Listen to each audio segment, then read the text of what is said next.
truckers, travelers, and true believers. Welcome to Road Gang Radio. We're broadcasting live from Fastport Welcome back. Studios It's Road in New Gang Orleans. Radio, hashtag RGR. We're broadcasting live from the TXTA 2025 conference in Austin, Texas at this beautiful resort. It's hot here, but man, it's cold inside. And I just would like to see, Jim, what their AC bill is, what their air conditioning bill is around here at this resort here in Austin, Texas. It blows cold, but it sucks green.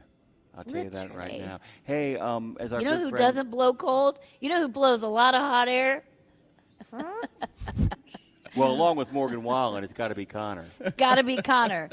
Morgan Wallen and Konor Swedberg both blowing all the hot air and losing weight and looking great, my friend. Yeah, thank you so much. Konor, and can cut a rug too. And he can cut a rug. Konor is this whole thing on your business card, by the way? The risk engineering specialist, as well as surplus and specialty lines.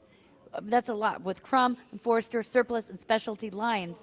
Can you say it? So I work for Crum Forster, surplus and specialty lines as a risk engineering specialist. Oh, it's not that hard, I guess. Yeah, you just say engineering specialist. Yeah. No, but that's not it. It's risk engineering specialist. You don't want to drop it. You can't drop the risk because it's Can't drop not the risk. just engineering specialist. It's Riverboat risk engineering. gamblers everywhere. By the way, Konor was pointing out that Derek Carr got confirmed. He got confirmed. Derek Barr got confirmed as head of the FMCSA. Probably and possibly the only genuine slam dunk of any Oh, appointee. absolutely. I mean, it's like Were there cheers? Did you hear when it? I didn't hear, but I just saw the notification like Jimmy did. Yeah, and I'm going to tell you guys really quickly, and this kind of a little editorial, there's been a lot of contentious appointments. There's been a lot of issues where people on all sides, both sides, all sides have been like, what are you thinking? This is one of those moments where, and I've said it, I will tell you when I think they're right, I'll tell you when I think they're wrong. This guy's a slam dunk. This one's the right one. This is a slam. This is almost like, when Alabama hired Saban. Yeah, You know what I'm saying? absolutely. Wait, can I ask a dumb question? Yeah.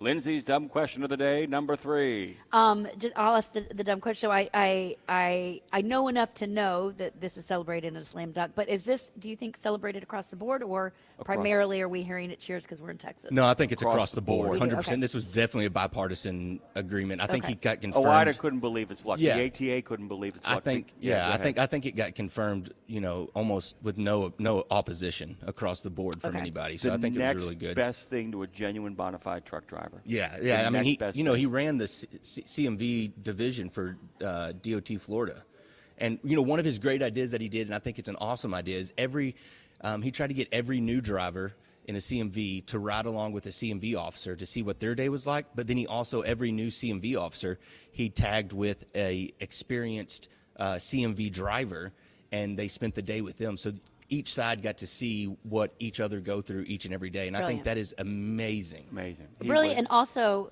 so basic and yet so profound. I say that all the time. It's Yeah. like, keep it simple. It's the stupid. easiest- Put them together. Let them ebony and ivory. Yes. Let them figure it out, and we'll all be okay, guys. Yeah. Yeah, I mean, when I tell you, Konor, I have never in my life, when I heard I knew of him because we're really close with Tom Bray, who's very involved with CVTA. Right. We're very close with a lot of those guys. We're big on the kind of, as you guys know, I have a little bit of affinity for law enforcement, just a little bit. yeah. And so when the appointment got announced, I'm like, no. I wasn't Too good like to be true? I'm like, no. I think no. I think the fact that he wasn't a career politician is what surprised everybody. Was like, what? Hold on. Yeah, I mean, because even when you get people like Ray Martinez, who made a real honest, what I would call good faith effort to I learn think so, the yeah. industry. And look, and by the way, guys, I'm going to tell people this, as much as they haven't liked the FMCSA, it could have been a lot worse with It could have all the been. appointees. Absolutely. Across the board over the last 6 to 8 years, we could have gotten some real radical Yeah. ideas. And we've gotten a lot of people who have given lip service to some of the crazier ideas and been like, oh, yeah, we're looking at that, and we're looking at it, and we're looking at it.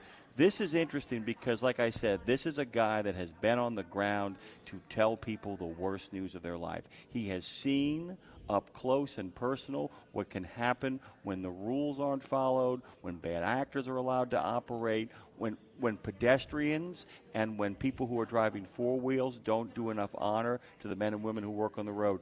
Like I said, aside from a lifetime truck driver, this is the best, and maybe the best too, because he knows enough about politics to maneuver. He's not a babe in the woods either. Yeah, no, exactly. He's like a sleeper, right? Yeah. Like he's a sleeper ninja. Like he's going to come out. I think he's going to have some great ideas for FMCSA and lead us in a great direction. You know, one of his things that he touted was his main goal is safety. So, which is exciting to hear from an FMCSA director. It's like, hey, we want safety, safety, safety. Yeah. So that's exciting. From a risk perspective. Yeah, from a risk perspective as well. I mean, yeah. It also bodes well for Duffy over DOT, Konor, because the other thing is the fact that while I wasn't crazy about his appointment, I have been rather impressed with the folks that he has surrounded himself. Yeah. A lot of institutional knowledge. He managed to keep the dogs at bay of Doge. I mean, that's kind of like TXTA, right? Yeah. Like, I'm not the smartest guy in the room, but I can surround myself with a lot of great people here. That makes you smart, though. Yeah, it You does, realize exactly. that, It does. But if you can surround yourself with the great people that come to TXTA and lean on them for answers and questions, which TXTA has a bunch of,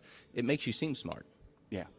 Well, but the thing is, though, it's like, but you have to be able to listen to certain people and go, hey, that guy's got a shiny new object, and that guy's been here for 15 years and actually knows the ins and outs. I might not be bright, but I kind of know that the second guy's they got to go with. That actually makes you smart. It's a different kind of smart. But like I said, it's a slam dunk, Lindsay. It's our kind of guy. Yeah. I mean, when I tell you, when the ATA and OIDA and the Teamsters all go, yeah, we got no problem with it. Yeah, you got pre-pass, you got overdrive, everybody was throwing throwing their support there behind was him. Nobody, everybody kind of this deep sigh of relief, and everybody finally said, finally. Even the safety advocates, who often cause the biggest problems in these confirmation hearings, are like, oh, he's terrific. Yeah, I mean, you type in Derek Barr FMCSA, and you see the first full page on Google is nothing but letters of support from all of these different associations. Every place. And at risk of sounding Pollyanna, which I do so well, I mean, it feels like to have something like this, I think outside of transportation trucking, just in general, to have a slam dunk win where it's bipartisan and it was a resounding yes, feels like a little bit of a kumbaya, like a breath that we all needed in every regard. It makes it look like our nation may be coming together a little bit. This is what was important. He was such a good appointment that, usually even when you have a solid appointment, somebody will be like, well, I know he's a good appointment, but they didn't listen to me in the other 7 things. I'm going to pull this and make life really grievous for a lot of people. Nobody does that, Jimmy Mack. Nobody does that. Oh, what are you talking about? What are you talking about? I'm going to talk for 15 years. By the way, they like doing that. Oh, can you save that, by the way? Jimmy Mack, I'm going to talk for 15 years. And just keep bringing it back. Just We'll save drop that, it in please. there. Lindsay's dumb question of the day, number 17,000. No, but it's just one of those moments where everybody kind of said, you know what, man, this is important. All this stuff. And here's the last thing, Lindsay, about it. He might stay on the job. He might.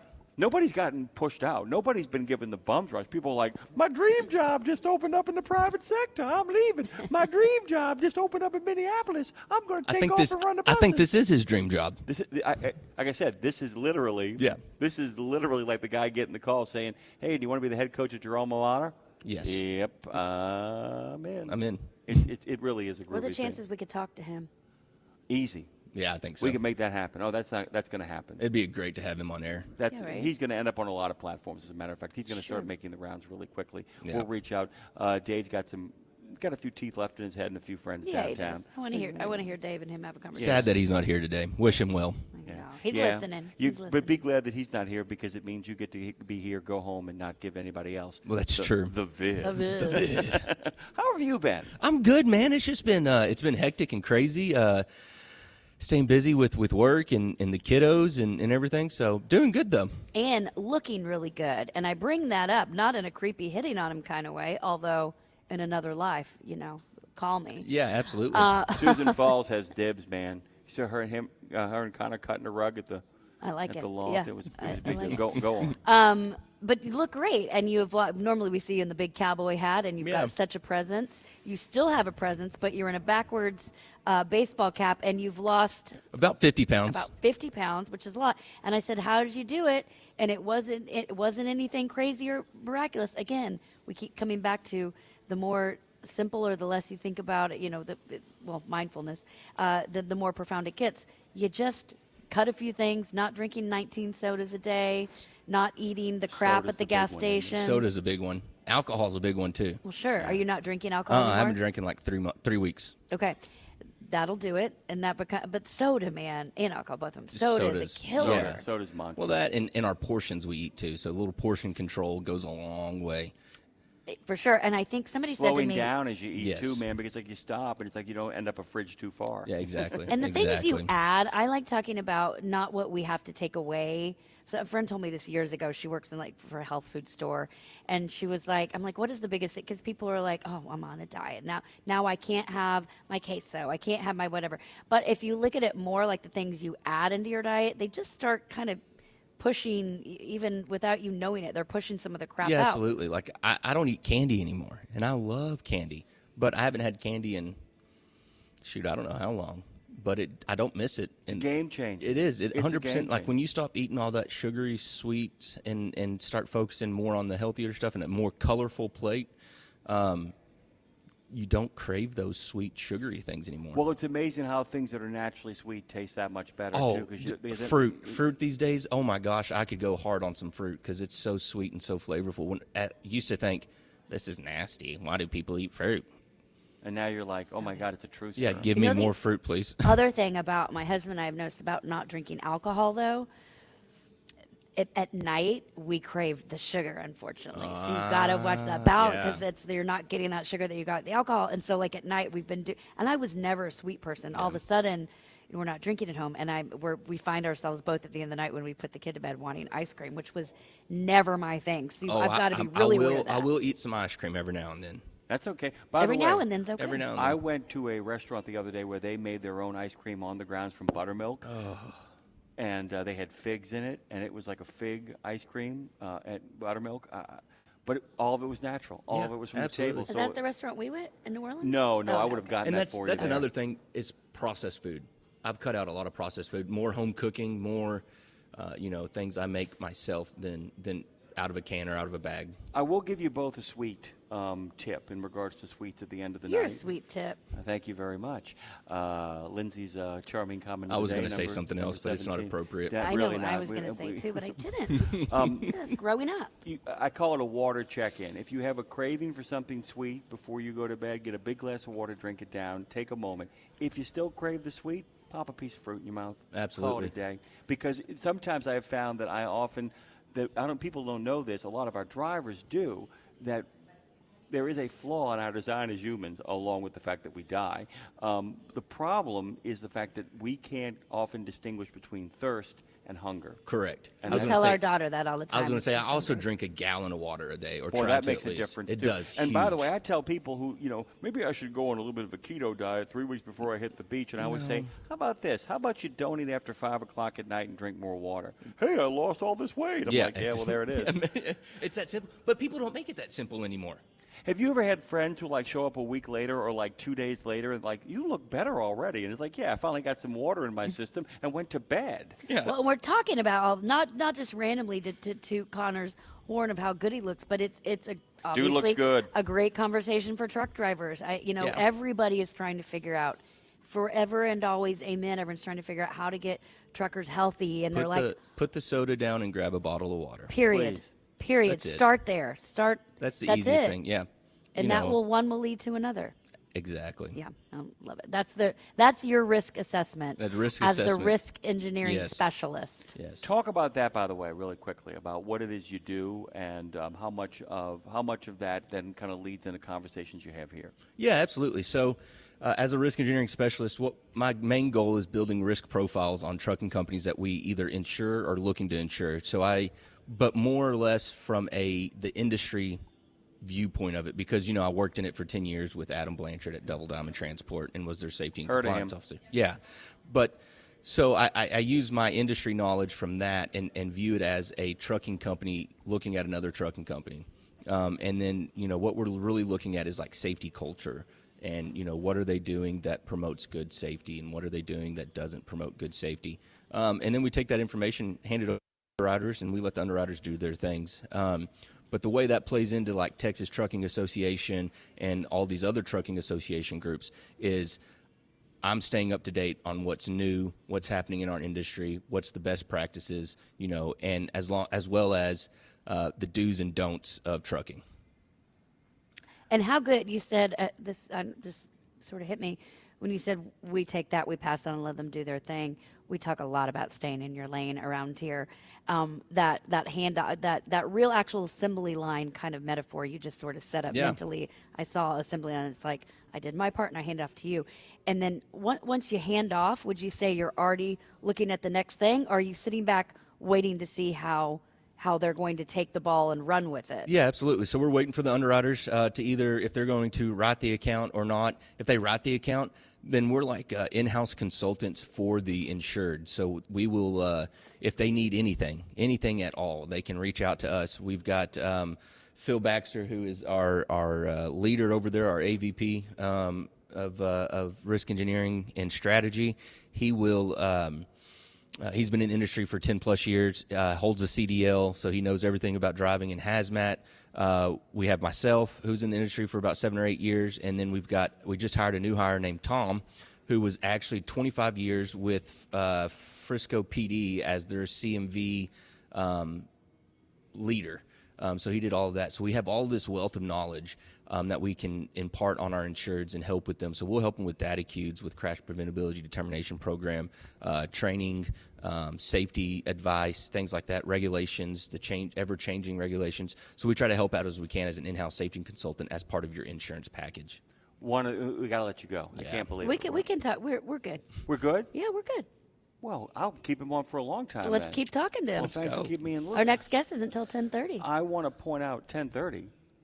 Yeah. Wow, man, rolling along here. Just chat along. Is it that late in the game? Hey, listen, the other thing is, too, is the fact that you give a lot of shout-outs to a lot of people, and it's a great reminder you're not the only guest today that has done that, has made a point of talking about the folks that work with Everyone them. can play in the sandbox as long as the sandbox is in Texas. Yeah, well, I think it goes to show that, you know, without the teamwork of everybody around you, or without the mentorships that you create, or the connections or the network you build, you're not successful. If you sit here and say, I did this and I did that and everything.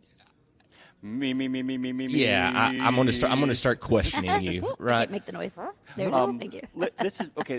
So and this is why I'm so thrilled that you get to stick around, because I've always kind of used you as one of my models when I talk about mentorship. I use you as my model too, but it's a different conversation. Yeah. Well, that's for you and the hazmat guy to work out between yourselves. This is so important because, you know, and we've been talking about this, and guys, do not light our phones up or light the comments up about your agreement with me on this. We have seen in cities and in governmental positions, when people do not foster the next generation of leadership, you often don't like who shows up next. When you create vacuums of leadership, when people, you've heard the syndrome called founder syndrome, yep. right? There's no founder syndrome at TXTA. There is not. There's none. They get the right people on the bus. Yeah. And those people they get on are starting to be more younger generation. And that's the best part about the Emerging Leaders Council that I was on as chairman, that I'm now no longer chairman. My last meeting was yesterday, handed it over the reins to the new class. Right. And that's a good thing. You know yeah, absolutely. I mean, you've been great. Absolutely. You've been terrific, and now it's somebody else's turn. It's somebody else's turn, and we stuck with them for a full year. To help the new officers that are taking over kind of understand what ELC is and mentor them into their position, and then say, all right, it's your turn. You know, run, fall, walk, whatever you do, you're going to do it, but just learn from it. And I think TXTA does that great with building the next leaders of trucking and of this association. Can I brag on Generation X for a second here, guys? Somebody should. I'm going to do it because I think that there are people in Generation X, and a lot of people don't understand this. We got screwed because of exactly what we're talking about right here. That the older generation, God bless them, were like, I'm going to be here forever, and nobody's going to ever sit in these chairs for anybody. No need to pivot. I feel like, though, the Generation X, and I'm going to count our friend Johnny Esparza in there and a lot of other people, too, have really understood that. They have. been like, you know what, this is not going to happen to people who are coming up in my pipeline. These people are not going to be like overlooked. Yeah. And I'm not going to leave giant gaps of knowledge. I'm not going to silo my institutional knowledge. And I feel like that's starting to happen in trucking as well, because I'm finding more and more of the truckers between the ages of about 45 and 60 are saying, I'm not going to be doing this forever, and I got to make sure if I want to hand my company off, if I want to hand my seat off to somebody I care about, that I'm going to find somebody who actually wants this and show them how to do this. Yeah, absolutely. And that's in a lot of ways what, and I feel like y'all's emerging leaders is a model for this. Because Elizabeth Bard and I were talking about this. You guys have one of the best programs to get people into the organization. Yeah, right? and the whole idea behind ELC is not what the class can do, but it's all about learning the inner working of TXTA, all of the committees, all of these, what they do, the truck pack, the foundation, and getting to know everybody that's on the executive committee, the board of directors, and just getting those connections and having somebody that says, hey, this is what we do, this is how we do it, but also say, you can change that. Right. If it's not working, you can change that, and we're going to empower you to change that. But go ahead, Lindsay. Well, I was going to say, it feels like one of the more focused committees, too. Sometimes we come to these associations and we see there's, 50, 60, 70 different committees, and it's like The committee on the committee. Yeah, I'm forming a committee to talk about the committee that we need to form a committee. But this feels, especially with what you guys are doing, have done, like this feels like the real focus one. Like, let's look at this. If we want change, this is it. We were talking with John Esparza a bit ago about the idea of actually being able to pivot, being able to make those changes, and having a focused committee on with some of the younger generation, you being some of the younger. It feels like that's I don't know, is that a way to not having 90 committees, we're having the few that are actually have a proven track record of actually making a change? Yeah, I mean, absolutely. So our previous class with ELC, a lot of our officers, ended up on the board of directors, ended up on the foundation board of directors, ended up, leading chairs of committees already. And so that's it. Like, you can pivot, like you said, pivot. From those older generation that are looking to step away and look at the newer generation that you just trained, to step in and say, hey, this is your role now, and we're going to support you however you need to be supported. You picked us, trust us. Exactly. Well, and that's the thing too, is the fact that if you look around and say, well, there's nobody that can replace me, I say, well, then you failed. Yeah, absolutely. That's like a bad manager. And I think at a restaurant or in a warehouse or in a trucking company. If you're hiring people that can't replace you, you're not hiring the right people. Oh, absolutely. Yeah. So I think that's a show of a failed company, right? Show me a failed company, and I'll show you that the leader of that company did nothing to replace any positions or hire anybody that could replace him because he was scared of being replaced, right? Yeah. I've often found, too, that a lot of older people, it makes me feel sad, who won't give up any sort of authority or get really resentful about younger generations. Makes me sad. I realize nobody listened to them when they were young. Nobody set them up either, and now they've got it finally, and they're like, well, I never got this before, so I'm never giving this up, as opposed to because that's culture. That's a company's culture. That is the association's culture, the idea that we are here to ensure the success of the organization, and we can only do that by making sure that all of our members become committee members and then become the leaders of those committees and the leaders of the conference and the organization itself. Yeah, and that's something, like I said, as a risk engineering specialist at Crum Forster, is exactly what we do. We look at the safety culture, right? We look at the culture of the company and what they're doing to continue to be successful and outlive this litigation era of trucking, I guess, is what I like to call it. All right, we've gone over our time with you, but we're going to keep you another minute to talk about Texas. Yep. The state. I mean, the best state in the states of states. Yeah, it's right? It's the committee to determine that Texas is the best state to have we committees formed a in. committee. We decided, yes, it is. I don't live here anymore, but The it's not so in itty my bitty heart. Texas committee. But Texas, listen, Texas is a feeling. It's a state of mind. He asked me earlier about my song, Trying to Get Back to Texas, and where it came from. And I was like, I was just talking to a buddy one day about all the things I loved about Texas. I wasn't just listing them off. I'm like, truck, sand, music. And it wasn't that. I wasn't listing it, but it was like talking about my favorite place to get Tex-Mex, my favorite place to shop, my favorite place to go to tubing down the river, blah, blah, blah. And started just kind of thinking of it. And I was like, I guess I'm always just trying to get back to Texas, whether it be physically or mentally. And I'm probably not moving here anytime soon. So it's really a mental thing. But Texas is a state of mind. It is. And what are the things to you about Texas that are like, and you can get specific, like it's this band, it's this restaurant, it's this festival. It's what are this the guy things named that, Earl who lights things on fire. I mean, that happens in Texas. No, I think Texas is just, for me, is those southern hospitality vibes of people always so welcoming and wanting to help you and everything else. But I also love in Texas that, you can get if you're tired of your scenery, you can go 100 miles and be on the coast in a beach, and then you can go, drive 6-7 hours and be in the desert, or drive 6-7 hours and be in the mountains and up there in Amarillo in the Panhandle, or drive 7 or 8 miles or hours and be in East Texas where you got swamps and gators and the people that you're scared of. But but do you think it's my husband and I and a friend got into a debate about this the other day about Texas not actually being southern. Yes, now I realize geographically it's south, but it's not like it's Texas, Oklahoma, or not. It's not. We're not Southern Belles here. We do not claim Oklahoma. Listen, I know. Born in Oklahoma, raised in Texas. I'm a Texan, but I also went to OU, so I get it. My company's called Red River Girl Music. It's a division. It's a straight up division, but it's not. There's a difference. We're not Southerners. We live in the South, but I don't feel like we're Southerners in classic Southern. Yeah, in a Georgia, no, we're in Texas a Southern Belle. Southerns. Yeah, it's a big difference, Yes, right? we're Texans. And we're welcoming, but we're also welcoming a little bit in everyone can come in, but let me check it before you come in. If we got like a bad, we'll say bless her heart, or she's so pretty. Like, I'm going to give y'all one. It's going to send you both into apoplexy, but the best comparison I ever heard for what Texans are or what the French are to Europe. Oh, yeah. We're part of Europe. We're France first. Oh, yeah, and you laugh, and they call those people Gaullists in the sense that it's like, oh, yeah, we're very interested. We're deeply American. We are the Texas. only state that still could become our own country. That's not true anymore. That got I revoked, know by it the did. way. I love, though, that people hang on to that. That's so Texas. It is, right? I'm leaving. I'm leaving, and I'm taking my state with me. God's country. I'm not leaving. My favorite line from The Wild Bunch, the movie of all time, they cross the Rio Grande, and he goes, we just left the United States. That's all just one big part of Texas anyway, isn't it?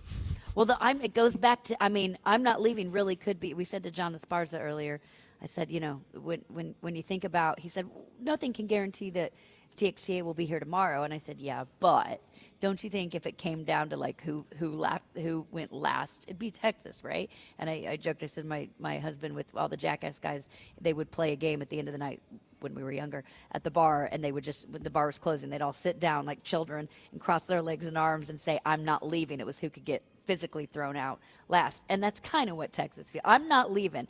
You can tell us we can't secede anymore, but I'm not leaving. Exactly. Remember Dennis Leary's great joke about what would happen if the United States ran out of natural resources?